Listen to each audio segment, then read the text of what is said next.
Oi, oi, pessoal, tudo bem com vocês? Erídice aqui falando.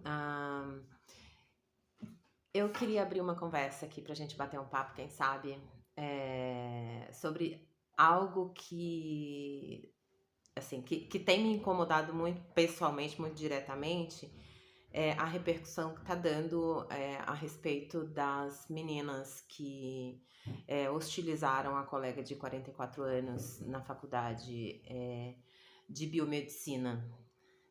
Por que esse é um assunto que me interessa bastante e que me atinge muito diretamente? Bom, primeiro porque eu tenho 45 anos e tô na faculdade. Tô fazendo a minha segunda graduação e a primeira eu não fiz também aos 18, 19 anos. Eu me formei da primeira vez com 32 anos. 32 para 33, não me lembro bem. Mas o fato é que a gente não precisa se sentir. Como é que eu posso dizer? A gente não tem que sentir essa coisa de, não é mais tempo pra mim. Essa questão do não é mais tempo pra mim, ela te coloca, ela te prende num lugar que não é seu. Que é só uma. É só uma questão social muito mal trabalhada, sabe?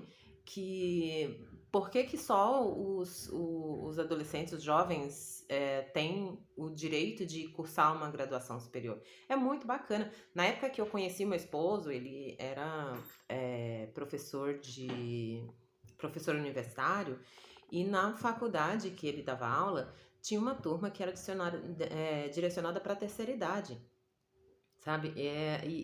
Os formandas da época. A minha gatinha tá brincando aqui com um negócio e tremeu um pouquinho. Ignorem, tem bastante barulho aqui.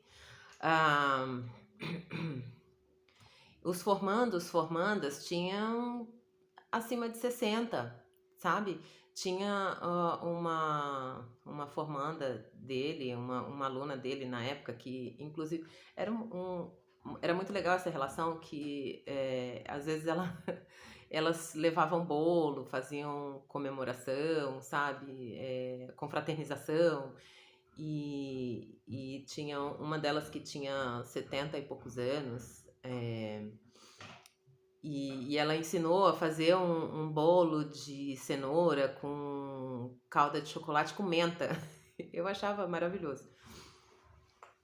E assim, não é esse o caso. É o para que você está se formando na terceira idade ou qualquer. Gente, a mulher tem 44 anos, ela tá viva, ela tá potente, ela tá querendo realizar um sonho, e isso é possível e é direito de todo mundo.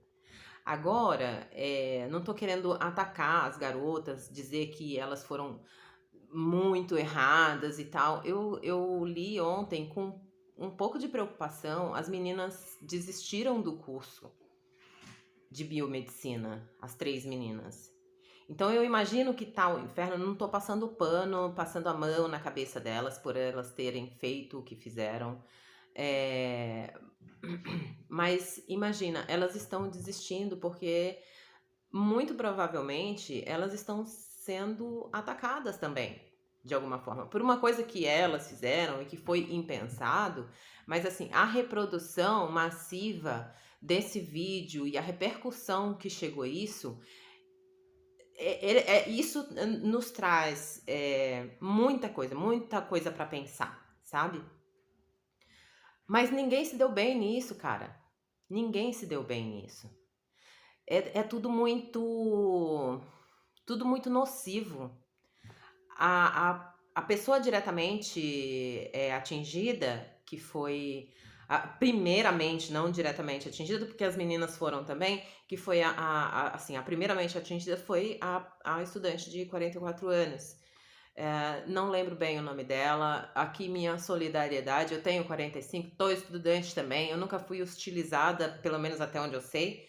Nunca fui hostilizada na minha turma, gosto muito da minha turma, gosto de olhar os olhares jovens que tem ali na turma, porque eu já fui jovem também, sabe? Eu me sinto bem, me sinto livre, potente e atuante e em pleno desenvolvimento como ser humano, né? E eu acho que todo mundo tem esse direito. E essas meninas, esses jovens que estão aí começando a vida, sabe? Que estão começando a estudar a vida profissional, puxa, é uma fase tão importante. Agora, uma coisa assim, que foi essa cagada fenomenal que essas meninas fizeram, que foi postar esse vídeo, e aí o vídeo viralizar, a proporção que isso tomou é um pouco doentio. É esse o ponto que eu quero chegar. A proporção que esse vídeo tomou é muito doentia. O fato de todo mundo ter sido atingido enfim, nessa coisa idiota que aconteceu, que parecia muito, sabe, que parecia só brincadeira. Eu acredito até que alguns dos alunos da minha turma, um ou outro, falem sobre. E olha, a minha turma é bem miscigenada, tem gente mais velha do que eu e tal. Assim, tem gente mais velha e tem muita gente mais nova, então ela é bem misturada, sabe? Então eu acredito até que tenha o grupinho mais jovem que fale uma coisa ou outra, mas isso nunca chegou nas mídias, né? E eu acho que isso é o ponto mais importante, porque fazer cagada, falar bosta, a gente fala o tempo todo. E isso não é um mérito da juventude. Isso é de todo mundo, isso é do ser humano. Tanto jovem quanto velho fala porcaria o tempo todo, sabe? Agora, isso ser gravado e colocado nas redes sociais e tomar a proporção que toma, essa parte é problemática, sabe? É o que é pra gente pensar, sabe? O que a gente vai colocar na mídia? O que a gente vai colocar para ser lembrado de tempos em tempos? Eu imagino futuramente essas meninas, essas 3 meninas que estão aí, sabe, na flor da idade, que estão com toda a energia possível e que infelizmente estão parando com o curso, mas assim, não é esse ponto. Mas que eu imagino essas meninas daqui um tempo, quando elas estiverem com 40 ou 50 anos, elas retomarem ao pensamento, à lembrança desse fato que aconteceu agora. O que isso vai significar para elas. Porque 40, 50 anos é uma fase que a gente tem que viver. A gente não vai morrer. A menos que haja algum incidente que faça a gente morrer antes. Mas assim, eu acho que a ideia do ser humano, a ideia de todo ser humano, de todo indivíduo, né? Não do ser humano, mas assim, do indivíduo, melhor dizendo, é ser longevo. Eu acho que, no geral, todo mundo pensa em viver muito. As pessoas não pensam diretamente em ficar velhos. Isso é curioso. Não pensam em ficar velhos, mas pensam em viver bastante. E pode ser um pensamento assim muito generalizado, uma coisa muito generalizada, dizer que o ser humano quer ser imortal, mas a gente vê isso, sabe, nas produções artísticas, nos filmes, nos livros, né? Que essa parece ser uma busca do ser humano. Isso é curioso, não é? Como que você quer viver bastante e aí você não pensa em ficar velho?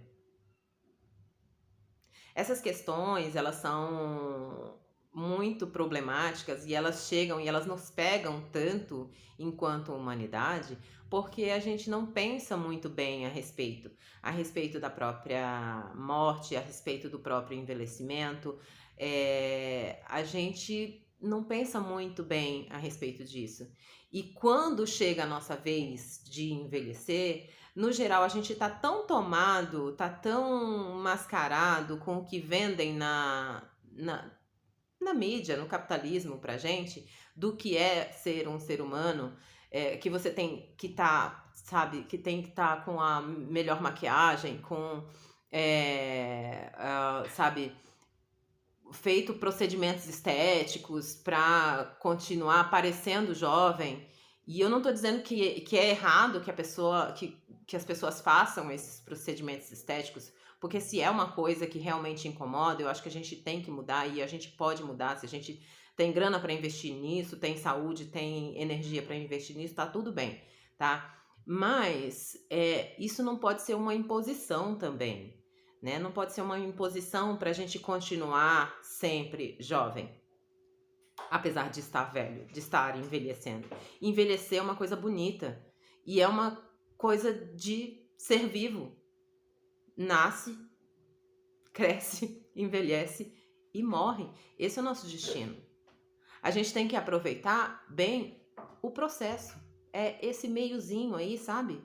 Entre nascer e morrer. E eu sou uma pessoa que eu não gosto de fazer maquiagem, eu não gosto de coisas na minha pele, eu sinto um certo asco, para falar a verdade, né? Se vocês me verem maquiada por aqui, podem ter certeza que é uma coisa bem difícil para mim. Mas acho muito bonito também para quem faz. Mas eu não acostumo a ver. Eu sinto um certo estranhamento quando eu vejo o meu rosto maquiado. Quando eu vejo alguma coisa diferente na minha pele, sabe? Eu gosto de fazer umas loucuras no cabelo, pinto de vez em quando, mas eu não sou aquela pessoa perfeccionista, sabe? Que faz as unhas sempre, ou que anda com unhas compridas. Eu nem posso, porque a minha profissão não permite muito bem. Eu acho que eu não trabalharia muito bem com as unhas grandes e sempre esmaltadas ou coisa e tal. E também essa não é uma preocupação minha. E eu vejo uma pressão muito grande, sabe? Uma pressão social em cima da beleza, em cima da juventude, do não envelhecimento. Parece que existe uma máscara, sabe, que te impede de aceitar isso para si. E o nosso corpo vai envelhecer. A nossa mente não precisa. Ela pode ser uma mente jovem, né, ao mesmo tempo, e acolhedora.